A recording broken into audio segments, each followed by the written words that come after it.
नमस्कार दोस्तों, स्वागत है आपका एक बार फिर से हमारे सबसे बड़े सरकारी और पुराने चैनल पर। जी हाँ, आज मैं आपको कुछ नई और ताज़ा खबरों के बारे में जानकारी देने वाली हूँ, जहाँ पर यह बड़ी खबर आ चुकी। चीनी बीमारी की दवा के नाम पर रामदेव की कंपनी पतंजलि ने आयुर्वेद विभाग को दी गलत जानकारी। जी हाँ, बड़ा खुलासा हो चुका है। और इसके अलावा आपको बता दें, जनधन खाता धारकों को दिए जाएंगे 500 रुपये की जमा राशि। जी हाँ, किश्त से लेकर 2 लाख रुपए तक का बीमा दिया जाएगा और जल्दी मिल सकेगा लाभ। और इसके अलावा आपको बता दें कि जहां होटल, रेस्टोरेंट और वाइन शॉप के लिए नई गाइडलाइन जारी कर दी हैं और आपको बताएंगे कि क्या है यह नई नियम।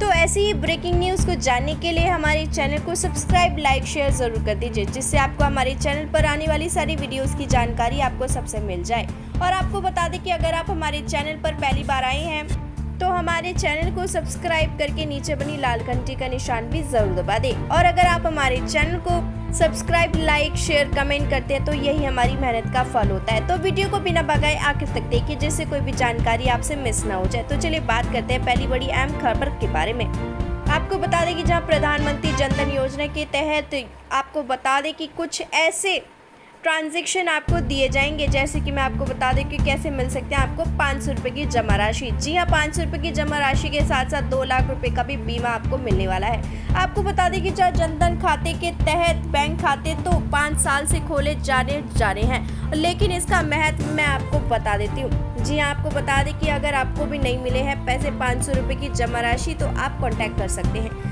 आपको मैं बता देती हूँ कि लेकिन आज भी कई लोगों को जनधन खातों के तहत इससे मिलने वाली अन्य सुविधाओं के बारे में ठीक से जानकारी नहीं है और आज भी लोग इसे अन्य खातों और बैंकों की तरह सामान्य बचत खाता मान लेते हैं। और यहाँ हम आपको बताने जा रहे हैं कि जनधन खाते अन्य बैंक खातों से किस तरह अलग है। आपको बता दें कि जब प्रधानमंत्री जनधन योजना एक राष्ट्रीय वित्तीय मिशन है और यह मुख्य तौर पर वित्तीय सेवाओं जैसे बैंकिंग, बचत तथा जमा खाते, लोन, बीमा, पेंशन आदि के भुगतान सुनिश्चित करता है। और इस योजना के तहत खाता किसी भी बैंक शाखा अथवा व्यवसाय प्रतिनिधि आउटलेट में खोला जा सकता है। आपको बता दें कि कैसे आप खुलवा सकते हैं जनधन खाता। और जनधन खाता योजना में बैंक खाता खुलवाने के लिए आपको किसी भी तरह के अतिरिक्त कागजों को प्रस्तुत करने की जरूरत नहीं है और जिन बुनियादी दस्तावेजों से अन्य बैंकों के खाते खुलते हैं और इन्हीं जनधन खाते के भी उन्हीं से बैंक खुलते हैं। और चीनी बीमारी संकट में सहकारी योजनाओं का पैसा और खाते में आता है और इसलिए ये खाते बहुत ही उपयोगी साबित हो रहे हैं। आपको बता दें कि जहाँ 5,000 रुपये के ओवरड्राफ्ट सहित 2 लाख रुपए तक का बीमा भी मिल रहा है। और इस योजना में खाता धारक को खाता खुलवाने के साथ साथ 30,000 रुपये की बीमे की सुविधाएं भी मिल रही हैं। और आपको बता दें कि इतना ही नहीं, खाते के साथ ही 2 लाख रुपए तक की दुर्घटना मृत्यु बीमा कवर एवं 5,000 रुपये के ओवरड्राफ्ट की सुविधाएं मिल रही हैं। आपको बता दें कि यदि आपके खाते में जीरो बैलेंस है, यानी एक भी पैसा नहीं है, तो भी आप ओवरड्राफ्ट सुविधा के तहत 5,000 रुपये तक का विड्रॉल कर सकते हैं। लेकिन इस सुविधा के लिए आपको बैंक की एक शर्त का पालन करना होगा और वह यह है कि आपको अपना जनधन खाता आपके आधार कार्ड से लिंक कराना होगा। जी हाँ, आपको बता दें कि सेविंग अकाउंट की इतनी सुविधाएं मिलती हैं आपको। जी हाँ, जनधन अकाउंट में किसी अन्य सामान्य बचत खाताओं की सारी सुविधाएं मिलती हैं और जैसे कि मिनिमम बैलेंस की अनिवार्यता नहीं है और एटीएम कार्ड एक माह में 4 बार विड्रॉल की जा सकती है। तो अगर आपको भी चाहते हैं इस सुविधा का लाभ तो आप हमें कांटेक्ट कर सकते हैं कि अगर किसी भी तरह की परेशानी आपको आ रही है या फिर आपको किसी भी तरीके की। आपको बता दें कि जहां पतंजलि के कोरोनिल आवेदन में नहीं था और चीनी बीमारी वायरस का जिक्र, जहां पर आयुर्वेद विभाग ने नोटिस भी जारी कर दिया है। जी हाँ, बड़ा खुलासा जहां पर हुआ है।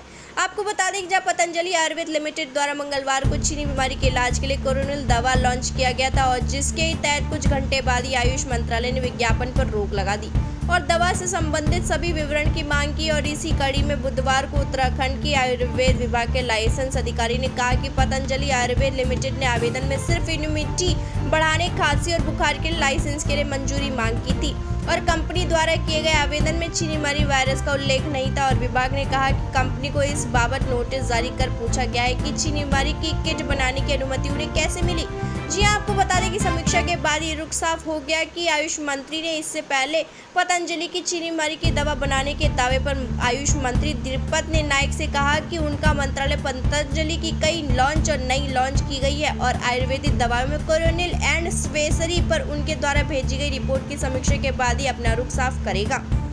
आपको बता दें कि जहां नियम के मुताबिक पहले आयुष मंत्रालय आना जरूरी है और कंपनी ने रिपोर्ट भेजी है कि जिसे देखने के बाद अनुमति दी जा सकती है और एफआईआर दर्ज करने की मांग। और वहीं पर पंजाब और हरियाणा हाईकोर्ट के वकील सुखविंदर सिंह नारा ने हरियाणा पुलिस के डीजी के संज्ञान में लेते हुए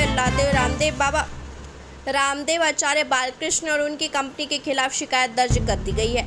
आपको बता दें कि मंगलवार को प्रेस कॉन्फ्रेंस में योग गुरु बाबा रामदेव ने कहा कि हमें यह घोषणा करते हुए गर्व हो रहा है कि पतंजलि रिसर्च सेंटर और NFIMS के संयुक्त प्रयासों से पहला आयुर्वेद चिकित्सालय नियंत्रण परीक्षण आधारित साक्ष्य और शोध आधारित दवा तैयार की गई है। और ठीक यही आपको बता दें कि साथ ही रामदेव ने कहा है कि शोध में पाया गया है कि 3 दिनों में 40% रोगी ठीक हुए हैं और 7 दिनों में 100% रोगी स्वस्थ भी हुए हैं। आपको बता दें कि ड्रग्स के परीक्षणों के बारे में जानकारी देते हुए रामदेव बाबा ने कहा है कि हमने इनमें 2 परीक्षण किए हैं और पहला क्लिनिकल कंट्रोल स्टडी किया है जो कि कई अन्य शहरों और इसके अलावा दिल्ली और अहमदाबाद में भी हुआ है और इसके अंतर्गत 280 मरीजों को शामिल किया गया है जिसमें से 100% मरीज स्वस्थ हो भी चुके हैं, जिसके अंदर आपको बता दें कि कई रोगी स्वस्थ हो चुके हैं।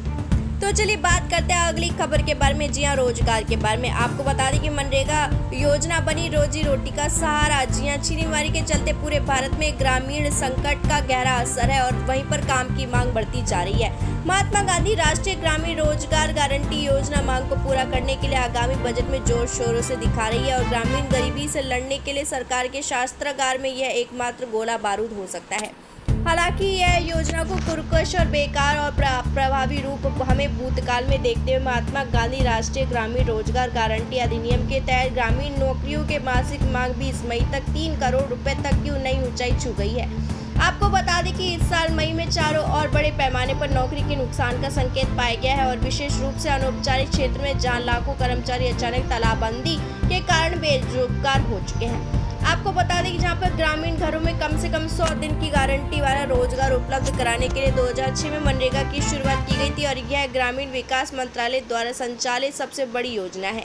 आपको बता दें कि जहां पर इसने गरीब घरों की जरूरत के अनुसार बकरी, मुर्गी और मवेशी शेड उपलब्ध कराया है और सार्वजनिक वस्तुओं का निर्माण भी किया है और इसके अलावा जिन्होंने ग्रामीण आय में वृद्धि की है और आधार के तौर पर आपको बता दें कि मनरेगा भुगतान में फायदा देखने को मिला है और लेकिन फिर भी कुछ समय समस्याओं से सुलझ जाने के लिए और इसकी भी जरूरत पड़ रही है और आपको बता दें कि इससे बचने के लिए प्रणाली विकसित हो क्योंकि मजदूरी के भुगतान में देरी जानबूझकर दबा दी जाती है।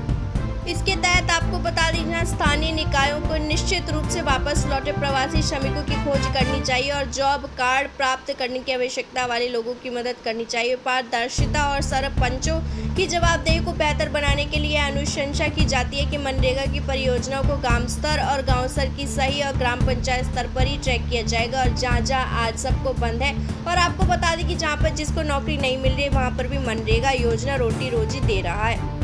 तो चलिए बात करते हैं अगली खबर के बारे में, जहां पर होटल, रेस्टोरेंट और वाइन शॉप के लिए गाइडलाइंस जारी हो चुकी हैं। आपको बता दें कि जहां पर चीनीमारी के खतरे को देखते हुए आबकारी विभाग ने बार और होटल के लिए विशेष निर्देश अनुसार जारी कर दिए हैं। आपको बता दें कि जहां राजस्थान में चीनी बीमारी का ग्राफ वहां पर तेजी से बढ़ रहा है और वहीं पर आपको बता दें कि चीनीमारी संकट को रोकने के लिए लॉकडाउन के 5वें चरण को देशव्यापी लागू किया गया था और वहीं केंद्र सरकार द्वारा 1.0 को अनलॉक करने पर नियंत्रण क्षेत्र को छोड़कर हर जगह लॉकडाउन के नियम में ढील दे दी गई है और इसी क्रम में अब राजस्थान के होटल, बार और रेस्टोरेंट को फिर से खोलने की अनुमति दी जा रही है और मंगलवार को आबकारी विभाग ने होटल और रेस्टोरेंट में स्थित बारों को शराब बेचने के लिए नए निर्देश अनुसार जारी कर दिए हैं। आपको बता दें कि दिशा निर्देशों के अनुसार होटल, रेस्टोरेंट, बार और शराब की दुकानों में सामाजिक गड़बड़ी का पालन करना आवश्यक होगा और इसके अलावा बार काउंटर, कुर्सी और टेबल को ठीक से साफ करना होगा।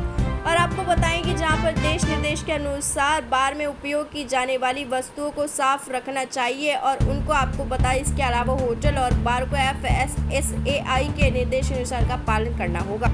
तो चलिए बात करते हैं कुछ मौसम के बारे में भी। जी हाँ, आपको बता दें कि कैसे कि छाए रहेंगे बादल और हुई बूंदाबांदी। जी हाँ, जिले में सुबह से शाम तक पूरे दिन आसमान में छाए रहे बादल और इस दौरान कई बारिश भी हुई है और कुछ स्थानों पर आपको बता दें कि बूंदाबांदी होती रही है और इससे लोगों को गर्मी से बड़ी राहत मिली है।